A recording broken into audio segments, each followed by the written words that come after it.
بسم اللہ الرحمن الرحیم۔ السلام علیکم۔ خلافت عثمانیہ کے خاتمے کے بعد عثمانی ملکائیں اور شہزادیاں کس کے گھروں میں برتن مانجتی رہیں؟ عثمانی شہزادے کس حالت میں اور کن گلیوں میں بھیک مانگنے پر مجبور ہو گئے؟ سلطنت عثمانیہ ٹوٹنے کے بعد عثمانی خاندان کے ساتھ کیا سلوک کیا گیا؟ ارطغرل عثمان غازی کی اولاد ان دنوں میں کہاں پر موجود ہے اور کس حالت میں ہے؟ ناظرین، آج کی یہ ویڈیو دل تھام کر سنیے اور دیکھیے گا، کیونکہ اس ویڈیو میں جو معلومات ہم آپ کو فراہم کرنے جا رہے ہیں وہ آپ کا دل موم کر دیں گی۔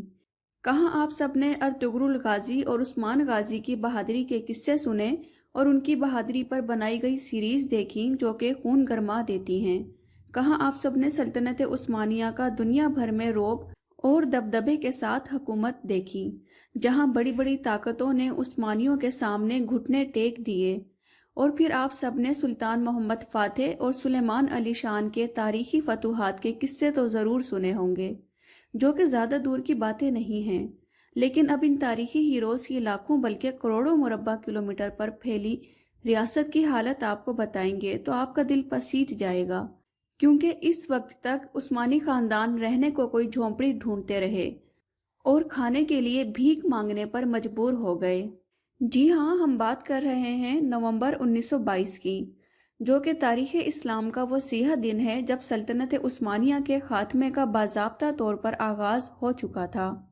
ترکی میں سلطان محمد شیشم کی حکومت کو ختم کر دیا گیا اور مصطفیٰ کمال پاشا تعطل، جسے آج ماڈرن ترکی کے لوگ ہیرو تصور کرتے ہیں، ان کی حکومت شروع ہو گئی تھی اور سلطان محمد شیشم کو ناپسندیدہ شخصیت قرار دیتے ہوئے ملک بدر کر دیا گیا، جو 17 نومبر کو بذریعہ برطانوی بحری جہاز مالٹا روانہ ہو گئے تھے۔ ان کے بیٹے شہزادے محمد افندی ارطغرل بھی ان کے ہمراہ تھے، تاہم بعد ازاں وہ وہاں سے اٹلی چلے گئے اور انہوں نے زندگی کے آخری ایام اٹالیا یعنی اٹلی میں ہی گزارے۔ ان کی وفات 16 مئی 1926 کو سان ریمو اٹلی میں ہوئی اور ان کو دمشق میں سلطان سلیم اول مسجد کے قریب دفن کیا گیا۔ وہ جب تک زندہ رہے عثمانی خاندان کے سربراہ کے طور پر رہے۔ دوسری جانب 19 نومبر 1922 کو ان کے قریبی عزیز عبد المجید افندی، جنہیں عبد الحمید ثانی بھی کہا جاتا ہے، انہیں نیا خلیفہ چنا گیا، جو 1924 میں خلافت کے خاتمے تک یہ ذمہ داری نبھاتے رہے۔ اسی کے ساتھ تمام عثمانی خاندان کو جلا وطن کر دیا گیا۔ ذرا سوچئے کہ ایک ایسا خاندان جو 600 سال سے زائد عرصہ تک دنیا کے بڑے حصے پر حکومت کرتا رہا تھا، اسی خاندان کے لیے ان کے اپنے ملک میں زمین تنگ ہو گئی۔ عثمانی خاندان کو خود سمجھ نہیں آ رہا تھا کہ یہ آخر ان کے ساتھ کیا ہو رہا ہے۔ جلا وطن ہونے والے خاندان کی کل تعداد اس وقت 156 بتائی جاتی ہے۔ ان میں سلطان کے ساتھ بہت سے شہزادے، بچے، شہزادیاں اور شاہی خاندان کی خواتین وغیرہ شامل ہیں، اور مزید برآں کچھ نوکر وغیرہ بھی ان کے ساتھ تھے، جو اپنے مالکوں کا ساتھ کبھی نہیں چھوڑنا چاہتے تھے۔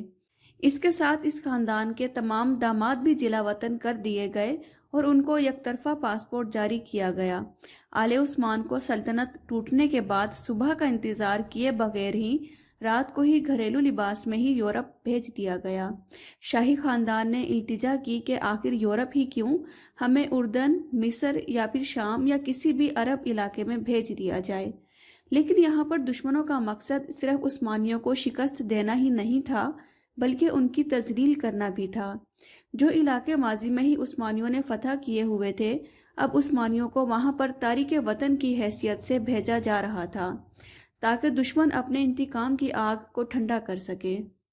چنانچہ کسی کو یونان، یہودیوں کے مسکن سالونک، اور کسی کو یورپ روانہ کیا گیا، اور آخری عثمانی بادشاہ سلیمان وحید الدین اور ان کی اہلیہ کو راتوں رات فرانس بھیج دیا گیا۔ ان کی تمام جائیدادیں بھی ضبط کر لی گئی تھیں۔ مورخین بتاتے ہیں کہ عثمانیوں کو ان کے اپنے وطن سے ہی گھریلو لباس میں اور خالی جیب کے ساتھ اس حال میں رخصت کیا گیا کہ ایک پائی تک ان کے پاس نہ تھی۔ کہا جاتا ہے کہ سلطان وحید الدین کے شہزادے منہ چھپا کر پیرس کی گلیوں میں کاسائے گدائی لیے پھرتے تھے کہ کوئی انہیں پہچان نہ پائے۔ یعنی اب وقت یہ آ گیا تھا کہ عثمانی شہزادے پیرس کی گلیوں میں بھیک مانگ رہے تھے۔ پھر جب سلطان کی وفات ہوئی تو کنیسہ ان کی میت کو کسی کے حوالے کرنے پر آمادہ نہ ہوا، کیونکہ دکانداروں کا قرض ان پر چڑھا ہوا تھا۔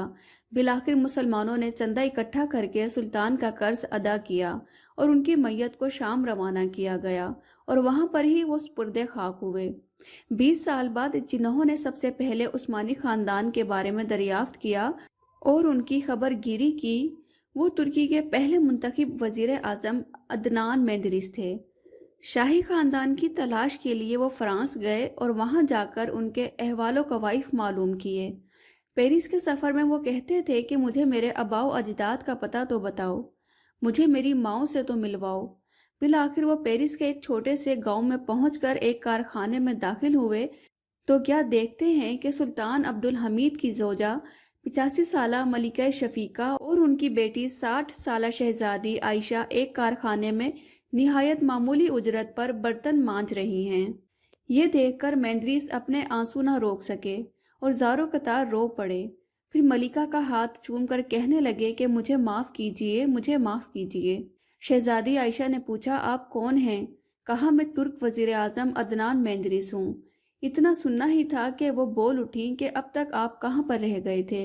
اب تو بہت دیر کر دی آپ نے آنے میں، اور پھر خوشی کے مارے بے ہوش ہو کر گر پڑی۔ عدنان مندریس جب انقرہ واپس گئے تو انہوں نے صدر جلال بیاض سے کہا کہ میں آل عثمان کے لیے معافی نامہ جاری کرنا چاہتا ہوں اور اپنی ماؤں کو واپس ان کی سرزمین پر لانا چاہتا ہوں۔ بیاض نے شروع میں تو اعتراض اٹھایا، مگر مندریس کے مسلسل اصرار پر صرف عورتوں کو ہی واپس لانے کی تائید کی۔ پھر عدنان مندریس خود فرانس گئے اور ملکہ شفیقہ اور شہزادی عائشہ دونوں کو فرانس سے ترکی لے آئے۔ تاہم اس وقت تک شہزادوں کو واپس آنے کی اجازت نہیں دی گئی تھی، لیکن بعد ازاں شہزادوں کے لیے معافی نامہ جاری کر کے ان کو اپنے وطن عزیز ترکی لانے کا سہرا مرحوم اربکان کے سر جاتا ہے، جب وہ وزیر اعظم کے منصب پر فائز ہوئے تھے۔ پھر جب مندریس پر جھوٹا مقدمہ چلا کر ان کو تختہ دار پر لٹکایا گیا تو باقی الزامات میں سے ایک الزام یہ بھی تھا کہ انہوں نے حکومت کے خزانے سے چوری کر کے سلطان کی اہلیہ اور ان کی بیٹی پر خرچ کیا ہے، اس لیے کہ وہ ہر عید کے موقع پر ملکہ اور شہزادی سے ملاقات کے لیے جاتے اور ان کے ہاتھ چومتے اور اپنی جیب خاص سے 10,000 لیرہ سالانہ شہزادی عائشہ اور ملکہ شفیقہ کی خدمت میں پیش کرتے۔ جب عدنان مندریس شہید ہوئے تو بتایا جاتا ہے کہ دوسرے ہی دن ملکہ اور شہزادی کی بحالت سجود وفات ہو گئی تھی۔ ناظرین، عثمانی سلطنت کے خاتمے کے بعد خاندان کا سربراہ وہ منتخب ہونا شروع ہوا جو پورے خاندان آل عثمان میں عمر کے لحاظ سے سب سے بڑا ہو۔ 1926 میں عبد المجید دوئم ثانی عثمانی خاندان کے سربراہ مقرر ہوئے۔ 1944 میں ان کی وفات پیرس یعنی فرانس میں ہوئی۔ ان کے بعد 1944 میں شہزادے احمد جہاد چہارم عثمانی خاندان کے سربراہ مقرر ہوئے۔ آپ سلطان مراد پنجم کے پوتے اور شہزادے محمد صلاح الدین کے بیٹے تھے۔ یہ 1937 میں فرانس کو چھوڑ کر لبنان منتقل ہو چکے تھے۔ 4 جون 1954 میں لبنان میں ہی ان کی وفات ہو گئی۔ ان کے بعد ان کے بھائی شہزادے عثمان فواد عثمانی خاندان کے سربراہ بنے، جو کہ فرانس میں ہی رہائش پذیر تھے۔ اپنے بھائی کے برعکس انہوں نے جدید طرز زندگی اختیار کر لیا تھا۔ یہ سلسلہ یہیں پر نہیں رکا، بلکہ سلسلے کے ساتھ ہم آپ کو آج کے دور کے عثمانی خاندان تک لے کر آتے ہیں۔ اسی لیے 19 مئی 1973 نائس فرانس میں ہی شہزادے عثمان فواد کا انتقال بیماری کی وجہ سے بتایا جاتا ہے۔ ان کے بعد شہزادے محمد عبدالعزیز دوئم خاندان عثمانیہ کے سربراہ بنے۔ آپ سلطان عبدالعزیز اول کے پوتے اور شہزادے محمد سیف الدین کے بیٹے تھے۔ یہ بھی فرانس میں ہی مقیم تھے۔ ان کا انتقال 1970 میں فرانس میں ہی ہوا۔ ان کے بعد عثمانی خاندان کے سربراہ شہزادے علی واسع مقرر ہوئے۔ آپ احمد نہاد کے بیٹے تھے۔ آپ 1935 میں مصر میں سکونت پذیر ہو چکے تھے اور 9 دسمبر 1983 کو مصر میں ہی 80 سال کی عمر میں فوت ہوئے۔ ان کے بعد عثمانی خاندان کے سربراہ شہزادے محمد اورحان دوئم مقرر ہوئے۔ آپ سلطان عبدالحمید دوئم کے پوتے اور شہزادے محمد عبدالقادر کے بیٹے تھے۔ 12 مارچ 1994 کو فرانس میں آپ وفات پا گئے۔ 1994 سے ارطغرل عثمان خاندان آل عثمان کے سربراہ مقرر ہوئے، جو سلطان عبدالحمید دوئم کے پوتے اور شہزادے برہان الدین کے بیٹے تھے۔ جب 1924 میں عثمانی خاندان جلا وطن ہوا، یہ اس وقت آسٹریا میں زیر تعلیم تھے۔ ان کو خبر موصول ہوئی تو وہ وہیں پر رہے اور بعد میں نیو یارک یعنی امریکہ میں منتقل ہو گئے اور کافی عرصہ وہیں پر رہے۔ کئی بار انہوں نے حکومت کے بلاوے پر ترکی کا دورہ بھی کیا۔ سن 2004 میں یہ ترکی میں ہی سکونت پذیر ہو گئے۔ 24 ستمبر سن 2009 میں 97 برس کی عمر میں استنبول ترکی میں ہی ان کا انتقال ہو گیا، اور اس کے بعد عثمانی خاندان کے اگلے سربراہ بائزِ عثمان بنے، اور وہ اپنے خاندان کے ساتھ نیو یارک یعنی امریکہ میں مقیم تھے۔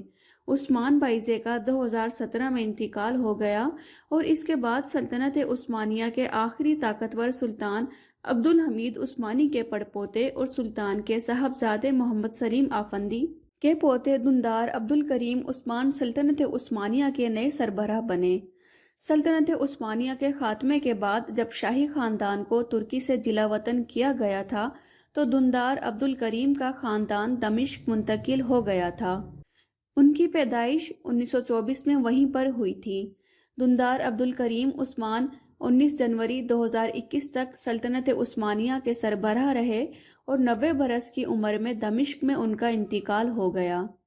دندار عبدالکریم کے بعد ان کے 88 سالہ بھائی ہارون شاہی خاندان کے نئے سربراہ بنے۔ ہارون عثمان اولو 1974 میں ترکی لوٹے تھے اور اس وقت استنبول میں ہی مقیم ہیں۔